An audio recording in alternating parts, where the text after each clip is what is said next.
नमस्कार दोस्तों, आप सभी का फिर से स्वागत है आपके अपने यूट्यूब चैनल लोकल टीवी पर, जहां आपको मिलती है कागज़ नगर की ताज़ा तरीन खबरें हिंदी में। दोस्तों, तेलुगु में तो बहुत सारी एजेंसीज़ छोटे-बड़े ऐप के थ्रू न्यूज़ देती ही हैं कागज़ नगर की, लेकिन हिंदी में हम इकलौते चैनल हैं यूट्यूब पर जो कि आपको कागज़ नगर का न्यूज़ प्रोवाइड करके देते हैं। तो अगर आप लोग हिंदी भाषी हैं, कागज़ नगर में क्या चल रहा है जानना चाहते हैं रेगुलर रूप से, तो इस चैनल को सब्सक्राइब ज़रूर कर लीजिएगा और अपने कागज़ नगर के अन्य दोस्तों तक इस वीडियो को, चैनल को शेयर ज़रूर कीजिएगा ताकि सभी को जो है कागज़ नगर की खबरें मिलती रहें। इससे पहले कि मैं न्यूज़ को शुरू करूँ, आप लोगों को कुछ बताना चाहता हूँ। पिछले 2-3 हफ्तों से हमारा न्यूज़ पूरी तरीके से ठप पड़ गया था, जिसमें कई कारण थे। एक मेजर कारण ये था कि मैं एक पॉलिटिकल प्रोजेक्ट पर चला गया था और उसमें बहुत ज़्यादा बिज़ी था, मेरे पास समय ही नहीं मिल पा रहा था कि मैं कागज़ नगर का न्यूज़ कलेक्ट करके दूँ।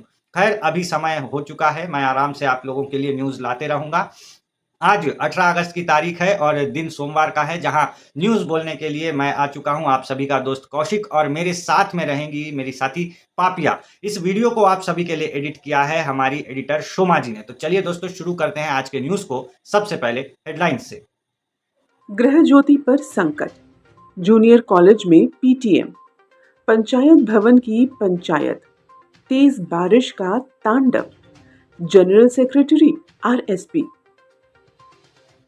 अब आते हैं सबसे पहली खबर पे, जो कि आ रही है गृह ज्योति स्कीम से जुड़ी हुई। ये वही स्कीम है जहां आप लोगों को जो है मुफ्त में करंट मिलता है। जी हां दोस्तों, तेलंगाना सरकार ने इलेक्शन से पहले ही कांग्रेस पार्टी ने एक मैनिफेस्टो में जारी करके कहा था कि 200 यूनिट तक का बिजली हम लोग फ्री देंगे। इसी स्कीम का नाम जो है बाद में गृह ज्योति स्कीम रखा गया। प्रजा पालना के फॉर्म सभी से भराए गए और मालूम किया गया कि किस किस को गृह ज्योति के अंडर जो है 200 यूनिट बिजली फ्री दी जा सकती है। तो इसको लेकर के एक खबर सामने आई है, तो चलिए देखते हैं इस खबर पर एक विस्तृत रिपोर्ट। गृह ज्योति स्कीम को लेकर एक नई अपडेट सामने आई है। कल सरकार ने बिजली विभाग से मीटिंग के दौरान चर्चा करते हुए कुछ महत्वपूर्ण फैसले लेने के बारे में बताया। सबसे पहली चीज, जिसके पास सफेद राशन कार्ड था वही इस स्कीम के लिए अप्लाई कर सकते हैं। ऐसे में प्रजा पालना कार्यक्रम के दौरान ढेर सारे लोगों ने गृह ज्योति स्कीम के लिए अप्लाई किया। जिनका नाम स्कीम से जुड़ गया, उनको 200 यूनिट बिजली फ्री मिलने लगी। यानी हर महीने अगर आपने 200 यूनिट या उससे कम बिजली खर्च किया तो आपका बिजली बिल फ्री। हाँ, यदि आपका बिल 201 यूनिट आया तो आपको पूरी 201 यूनिट के पैसे भरने पड़ेंगे।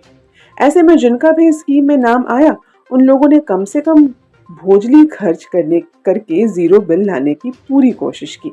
इसके बाद सरकार अब कह रही है, यदि एक बार में भी अपने 200 यूनिट पार किया तो आपका नाम गृह ज्योति स्कीम से निकाल दिया जाएगा। दूसरी बात, बहुत सारे लोगों ने नए नए राशन कार्ड बनाए हैं। सोच रहे हैं कि अब तो गृह ज्योति स्कीम के लिए अप्लाई कर लेंगे, लेकिन सरकार ने इनके सपनों पर पानी फेरते हुए ऐलान कर दिया है कि अब से एक भी नया एप्लीकेशन गृह ज्योति स्कीम के लिए रजिस्टर नहीं किया जाएगा। स्कीम बंद। फिलहाल हमारे कागज नगर शहर में करीब 526 घरों को इस स्कीम का लाभ मिल रहा है। सरकार ने बताया कि हर महीने सरकार फ्री बिजली के चक्कर में 185 से 200 करोड़ के घाटे में जा रही है। तो जैसा कि आप लोग सोच रहे हो, गृह ज्योति स्कीम में अगर आप लोग नया नया अपना नाम दाखिल कराना चाहते हो, तो आप सभी के जो है उम्मीदों पर पानी फिर गया है। बहुत सारे ऐसे लोग हैं, मेरे खुद के दोस्त लोग हैं, जिन लोगों ने नया नया राशन कार्ड बनाया है। वो लोग सोच रहे थे कि भाई अब गृह ज्योति ले लेंगे, इंदिरम्मा ले लेंगे, लेकिन गृह ज्योति के मामले में तो अब उन लोगों को भगवान ही बचा सकता है। क्या होगा क्या नहीं, इस स्कीम को क्या कांग्रेस पार्टी कंटिन्यू करेगी या डिसकंटिन्यू कर देगी, बोल नहीं सकते। खैर, अब दूसरी खबर की ओर आगे बढ़ते हैं, जो कि आ रही है जूनियर कॉलेज से। अक्सर हम लोग जानते हैं कि पीटीएम एक होता है, पेरेंट्स टीचर मीटिंग। खास तौर पे फातिमा कॉन्वेंट के और कृष्णा वैनी स्कूल के ऐसे बड़े-बड़े स्कूल के बच्चे लोग जानते होंगे पीटीएम क्या होता है। हर महीने में एक बार टीचर जो है अपने क्लास में जितने भी बच्चे हैं उनके पेरेंट्स से मिलते हैं, उनके बारे में चर्चा होती है, क्या होता है। खैर, इसको जो है अब जूनियर कॉलेज में भी लागू करने की बात सोच रही है सरकार। क्या है इसके ऊपर पूरी जानकारी देखते हैं इस वीडियो में। पीटीएम यानी पेरेंट्स टीचर मीटिंग हर महीने में एक बार होती ही है। खास तौर पर फातिमा कॉन्वेंट के बच्चों और उनके माता पिता की इसके बारे में पता होगा। खैर, आज खबर यह है कि पीटीएम अब से स्कूल में नहीं बल्कि जूनियर कॉलेजों में भी शुरू हो जाने वाली है। साक्षी पेपर में आए एक आर्टिकल के अनुसार तेलंगाना प्रदेश के इंटरमीडिएट बोर्ड अब जूनियर कॉलेजों में भी पीटीएम करवाने का फैसला लेने जा रही है। इससे होगा ये कि आपका बच्चा कॉलेज में किस तरह परफॉर्म कर रहा है, इसका रिकॉर्ड आपको लगातार मिलता रहेगा। यदि किसी लेक्चरर से शिकायत है या फिर कॉलेज के बारे में कुछ कहना है तो इस मीटिंग में जाकर आप बता सकते हो। कागज नगर में जूनियर कॉलेजों में पढ़ने वाले बच्चे अक्सर कॉलेज में कम और डुब्बा मारते हुए ज्यादा दिखाई देते हैं। कोई त्रिशूल पहाड़ पर, कोई ईएसआई कॉलोनी में, कोई बाइक पर घूमने निकल जाता है। स्कूल में यूनिफॉर्म का युग छोड़कर ये लोग जूनियर कॉलेज में कलर ड्रेस के नए युग में पहुंच जाते हैं। कौन किस कॉलेज का स्टूडेंट है कुछ समझ में ही नहीं आता। खैर, इन डुब्बा मारने वाले छात्रों पर इस पीटीएम ने नकेल कसेगी। आपकी क्या राय है? जूनियर कॉलेज में पीटीएम सही रहेगा? कमेंट में अपनी राय जरूर बताएं। जूनियर कॉलेज के बाद अब बढ़ते हैं दोस्तों पंचायत की पंचायत पे। जी हाँ दोस्तों, पंचायत भवन को लेकर के एक नया आंकड़ा सामने आया है। बहुत सारे ऐसे गांव हैं जहां पर अभी तक पंचायत का ऑफिस ही नहीं है। दोस्तों, पंचायत का ऑफिस बहुत इंपॉर्टेंट होता है, आप लोग को पता ही होगा। पूरी की पूरी एक वेब सीरीज बन गई है पंचायत नाम से। उसमें आप लोग देखे होंगे कि किस तरीके से एक पंचायत ऑफिस को लेकर के कितना बड़ा जो है एक स्टोरी बनाया गया है। बहुत ही इंपॉर्टेंट होता है पंचायत ऑफिस किसी भी गांव के लिए। तो हमारे कागज नगर के आसपास के जो व्यूवर्स हैं, जो कि कोसनी, चिंतागुड़ा, इसगांव, बंगाली कैंप, यहाँ पे बारेगुड़ा, शिवापुर, ये सब जगह रहते हैं, आप लोगों के लिए ये खबर है। पिछले मार्च के महीने में नए पंचायत भवन बनाने को निर्देश जारी किए गए थे। पूरे कोमरम भीम जिले में 336 पंचायत भवन होने चाहिए, लेकिन है आधे ही। बाकी आधे बनाने के आदेश दिए गए थे। इस साल 131 पंचायत भवन बनाने का ऑर्डर पास हुआ है। इसमें से मात्र 29 भवन ही बनकर तैयार हो पाए हैं। एनाडो पेपर में आए एक आर्टिकल के अनुसार 33 पंचायत भवनों में स्लैब लेंटल का काम हो चुका है। 30 भवनों का तो बस काम शुरू हुआ है। 33 ऐसे पंचायत कार्यालय हैं जिनका अलग अलग लेवल पर काम हुआ है। अलग से गिरिजन विकास विभाग ने 51 पंचायत भवन बनाने के आदेश दिए थे। इनमें से सिर्फ 10 ही पूरे हो पाए। 15 पंचायत भवनों को तो फॉरेस्ट से अब तक कंस्ट्रक्शन अप्रूवल ही नहीं मिला। हमारे कागज नगर मंडल में भी नए नए पंचायत बने। बासंती नगर, दुर्गा नगर और एनजीओ कॉलोनी के पास अपना खुद का पंचायत भवन नहीं है। कागज नगर मंडल के दूर दराज पर मौजूद रेगुलगुड़ा, लाइनगुड़ा और मालनी गांव में भी पंचायत भवन नहीं है। ये लोग वहां के स्थानीय सरकारी स्कूलों में ही पंचायत कार्यालय चला रहे हैं। आप ही सोचिए, पंचायत कार्यालय पर पूरी की पूरी पंचायत नाम की वेब सीरीज चल गई, जो कि बहुत बड़ी हिट साबित हुई। इससे आप ही सोच सकते हो कि एक गांव में पंचायत कार्यालय कितना बड़ा महत्व होता है। तेज बारिश जो है हर जगह पे तांडव मचाती हुई दिखाई दे रही है दोस्तों। अभी भी जो है बारिश लगातार गिर रही है। मौसम विभाग का कहना है कि खास तौर पे चंद्रपुर जिला, गढ़चिरौली जिला, हमारे तेलंगाना में और आंध्र प्रदेश में जो कोस्टल इलाके हैं वहां पे बहुत जोरदार बारिश हो रही है। एक एक ऐसा घंटा निकल रहा है जहाँ जम के बारिश हो रही है, फिर स्लो हो जा रही है, बारिश रुक नहीं रही। कभी कभार 10-15 मिनट के लिए रुक रही है, लेकिन कंटिन्यूअस गिरती ही जा रही है। इससे बहुत ज़्यादा डैमेज हुआ है। बहुत सारे जगहों पे जो है बाढ़ जैसे हालात आ गए हैं। और क्या क्या हुआ है आइए देखते हैं इस रिपोर्ट में। बढ़ते हैं चौथे खबर की ओर। अगर आप सोचते हो कि बारिश में सिर्फ आपके इलाके को ही नुकसान हुआ है, तो आइए देखिए पूरे जिले में किस तरह तबाही हुई है। कल आई अचानक तेज बारिश ने सब जगह अपना रौद्र रूप दिखाया। इस तस्वीर के ऊपरी कोने में देखिए कागज नगर सिलसिल कॉलोनी के धोबी घाट की तस्वीर। पूरा धोबी घाट पानी में गायब सा हो गया है। उसके नीचे देखिए अपने पेद्दा बागू का भोकाल। नदी ने पूरे दहेगांव मंडल के एनम गांव को पानी में डुबो दिया है। उसके नीचे देखिए जम्बूगा में खेतों की हालत, पानी सारा फसल बर्बाद। उसके बगल में देखिए बेजूर के आदिवासी इलाके हेटीगुड़ा की तस्वीर, जहां घर ही टूट कर गिर गया। इसके पास देखिए इस गांव के पंचशील नगर यानी 19 नंबर की तस्वीर। रोड से लेकर घर और राइस मिल तक में पानी भर गया है। रोड पर गाड़ी चलाने वालों को तो ऐसा लग रहा था कि वो गाड़ी नहीं पानी का जहाज चला रहे हो। तो यदि आप सोच रहे हैं कि आपकी ही हालत खराब है तो डरिए मत। आपसे भी बुरे बुरे हालत में रहने वाले लोग हमारे कागज नगर के आसपास ही जी रहे हैं। भटपल्ली से अंदवेली जाने वाली सड़क, दहेगांव की करजी से रामपुर जाने वाली सड़क और पेंचिकल पेट से अगरगुड़ा से कमर गांव जाने वाली सड़क को बंद करके रखा गया है। अब आर.एस. प्रवीण सबके चहेते, आप लोगों को पता ही है। बहुत सारा इनका पोस्टर बैनर जो है हमारे कागज नगर में छप गया है। क्या है वजह, क्यों है आर.एस. प्रवीण कुमार बहुत ज्यादा खुश, देखते हैं इस रिपोर्ट में विस्तार से। आर.एस. प्रवीण कुमार के चेहरे पर खुशी देखिए। क्यों ना हो ये खुशी, आज आरएसपी को प्रमोशन जो मिला है। जी हाँ दोस्तों, बीआरएस पार्टी में शामिल हुए आरएस प्रवीण कुमार अब पार्टी के स्टेट लेवल जनरल सेक्रेटरी बन चुके हैं। अब वो सिर्फ सिरपुर के नेता ही नहीं बल्कि पार्टी के महासचिव के रूप में देखे जाएंगे। काफी महत्वपूर्ण पद मिला है आरएसपी को। ऐसे में उनके समर्थकों ने उनके प्रमोशन की खुशी में एक जश्न का आयोजन किया। इसके पहले आरएसपी बहुजन समाज पार्टी में तेलंगाना स्टेट प्रेसिडेंट थे, अब बीआरएस में आकर सेक्रेटरी बन गए। राजनीतिक विश्लेषक एक सवाल लेकर बैठे हैं, क्या ये आरएसपी का प्रमोशन है या डिमोशन? आते हैं दोस्तों आज के आखिरी खबर पे। ये है पालवाई हरीश बाबू से जुड़ी हुई। जी हाँ दोस्तों, हमारे विधायक साहब भूख हड़ताल पे बैठ गए हैं। क्यों बैठे हैं ये मैं आपको विस्तार से बताता हूँ इस समाचार में। थोड़े ही देर पहले जो है हमने उनकी एक प्रेस रिलीज जारी की थी हमारे चैनल पे। जैसे ये वीडियो खत्म होगी उस प्रेस रिलीज का लिंक आपको दिखेगा, आप चाहे तो उसे देख सकते हैं। तेलुगु भाषा में जो है वो प्रेस रिलीज आपको दिखेगी, जिसमें कि हरीश बाबू आपको भाषण देते हुए दिखाई देंगे। क्या है खबर, क्या है स्टोरी, आपको पूरा बताता हूँ। कई दिनों पहले हमने जियो नंबर 49 के बारे में एक विस्तार से खबर बताई थी। कम से कम 12-13 मिनट का वीडियो था वो, जिसमें सिर्फ और सिर्फ जियो नंबर 49 के बारे में बताया गया था। अभी भी बता देता हूँ शॉर्ट में।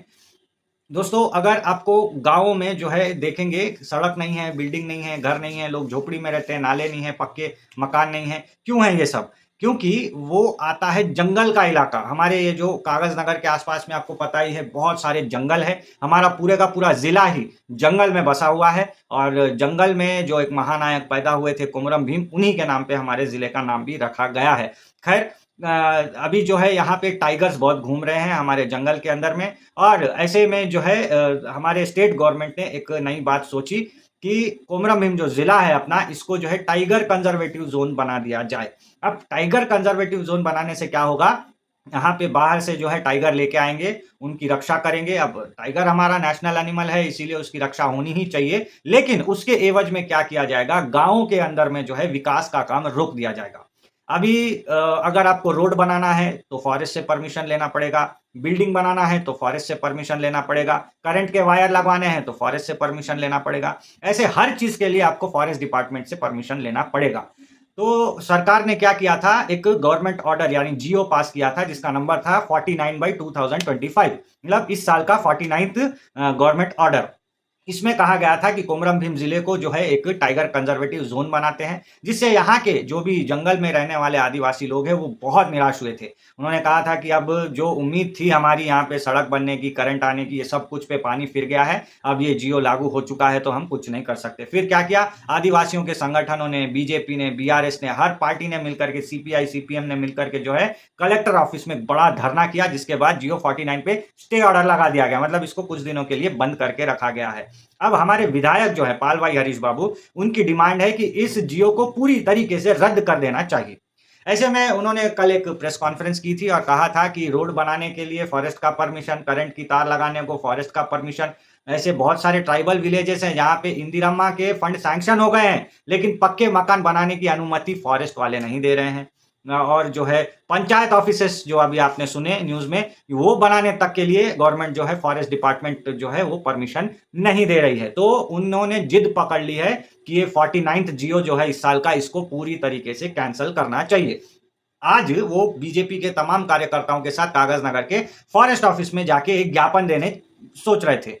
तो उन्होंने एक प्रोग्राम करा कल, जो है प्रेस मीट लगाई और कहा कि आज सुबह 9 बजे कलेक्टर ऑफिस में सभी लोग मिलकर के जाएंगे। लेकिन सुबह 5 बजे ही पुलिस की बंदोबस्त बैठ जाती है, पूरे चौराहे पे पुलिस ही पुलिस दिखती है और बीजेपी के तमाम कार्यकर्ताओं को जो है उठा करके दूर में केरामेरी पुलिस स्टेशन में बंद कर दिया जाता है। विधायक हरीश बाबू को उनके घर पर ही अरेस्ट कर लिया जाता है। अब ये सारी चीजें देख करके विधायक हरीश बाबू पूरी तरीके से आग बबूला हो गए और उन्होंने एक फैसला लिया कि जब तक ये 49 जियो डिलीट नहीं होता तब तक वो अनशन पे बैठेंगे। तो आज शाम को करीब 5:30-6 बजे के आसपास वो अपने ही घर पे धरना प्रदर्शन पे बैठ गए हैं। उन्होंने सोच लिया है कि जब तक 49 जियो डिलीट नहीं होता, एक निवाला खाना भी नहीं खाएंगे। तो अपने कार्यकर्ताओं के साथ में वो अभी धरना प्रदर्शन पर बैठे हुए हैं। अब देखने वाली बात ये रहेगी कि ये जो धरना हो रहा है, इसका कितना बड़ा इम्पैक्ट पड़ेगा। क्या सच में 49 जियो डिलीट होगा? क्या सच में पालवाई हरीश बाबू एकाएक हमारे तेलंगाना के, उत्तर तेलंगाना के बहुत बड़े लीडर बन के उभरते हुए साबित होंगे? क्या होगा आगे चल करके कमेंट में हमें ज़रूर बताइएगा। इवन कि 49 जियो इतना खतरनाक है दोस्तों, बहुत सारे ऐसे लोग हैं जो 40-50 सालों से फॉरेस्ट की खाली ज़मीन पर खेती कर रहे हैं। इनको पोड़ू भूमि कहा जाता है, जिस पे ये लोग खेती करते हैं। अब फॉरेस्ट वाले परमिशन ही नहीं दे रहे हैं कि इधर आप खेती करो, तो बेचारे ज़िंदगी जिनकी खेती किसानी पे निर्भर है, उनसे आप रोड छीन रहे हो, मकान छीन रहे हो, करंट छीन रहे हो, बिजली और ये फ़ोन के टावर आपको परमिशन नहीं दे रहे हैं फॉरेस्ट वाले। अब खेती करने पे भी रोक लगाई जा रही है, किसान बहुत ज़्यादा परेशान हैं। इसको लेकर के आगे क्या होगा देखने वाली बात रहेगी। आज के न्यूज़ में दोस्तों इतना ही। मेरे साथ जो काम किया हमारी साथी पापिया ने और सोमा ने, आप सब इन दोनों को बहुत-बहुत धन्यवाद और आप सभी को धन्यवाद। आप सभी ने इस वीडियो को पूरा-पूरा देखा। उम्मीद है आपको ये वीडियो पसंद आई होगी। अगर पसंद आई है तो एक लाइक ज़रूर कर दीजिएगा। अपनी राय कमेंट में हमें बताइएगा और वीडियो को अपने दोस्तों तक ज़रूर शेयर कीजिएगा, ताकि सबको पता चले कि आखिर चल क्या रहा है। लोगों को शेयर करके बताइए कि धरने पर क्यों बैठ गए हैं हरीश बाबू? क्या हो रहा है पंचायत ऑफिस का? बंगाली कैंप वालों, आप लोग शेयर कीजिए, बताइए क्यों नहीं बन रहा है आपके यहाँ पे पंचायत भवन? और एक चीज़ दोस्तों, तेज़ बारिश में सबका नुकसान हुआ है, ये मत सोचिए कि सिर्फ हमारा ही सब कुछ गया है। पूरे तेलंगाना का यही हाल है। हैदराबाद भी पानी में है, चंद्रपुर शहर भी पानी में डूबा हुआ है। बहुत सारे गाँवों की कनेक्टिविटी टूट गई है और साथ ही साथ मलेरिया, टाइफाइड सरीखे बीमारियां भी तेजी से बढ़ रही है। तो इस सब का आपको जो है ख़्याल रखना है, अपने सेहत का ध्यान रखना है। इधर-उधर का पानी मत पीजिए, इसी से जो है टाइफाइड होता है। मच्छरदानी का इस्तेमाल कीजिए ताकि आपको मलेरिया ना हो और आगे चल के डेंगू का भी खतरा रहेगा, तो इसीलिए उसके लिए भी प्रिपरेशंस करके रखिए। ऐसी जगह घर में जहाँ पानी जमा होता है उसको लगातार साफ करते रहिए खुद से। आप अगर खुद का बचाव करेंगे तो आपको हॉस्पिटल तक जाने की ज़रूरत नहीं पड़ेगी। आज के वीडियो में इतना ही दोस्तों, मिलेंगे अगले कड़ी में, तब तक अपना ध्यान रखिए। नमस्कार।